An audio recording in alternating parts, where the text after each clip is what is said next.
Today we're going to talk about how friction in the animal kingdom affects our development of nanotechnology today.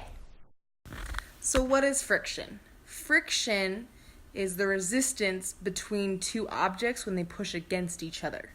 Fish are a great example of friction in nature.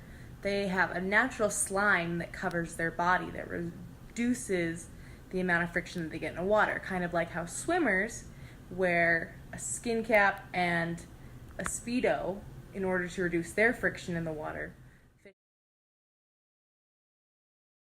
This slime that the fish produce helps reduce their friction in the water by up to 65.9%. They've actually found in other species that produce slime as well that it can reduce their friction in water around 57 to 63%. Another great example of friction in nature is snakes. Their scales actually help them grip and redistribute their weight so that they can slither.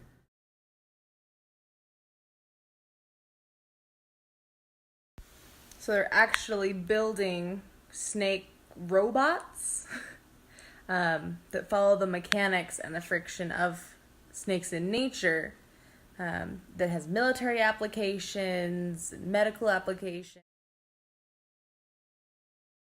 One of the most interesting examples to me, though, is frogs, because they have what's called adaptable friction.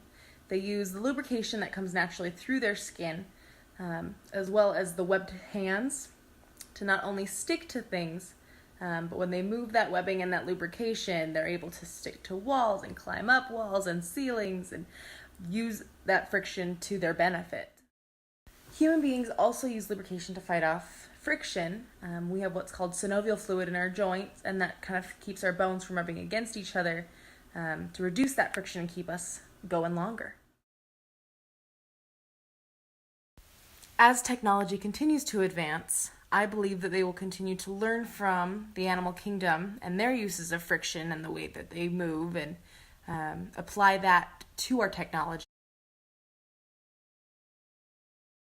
So whether it's fish or snakes or frogs or ourselves, we can learn a lot about friction just by learning more about animals in the animal kingdom, and that can benefit us in nanotechnology.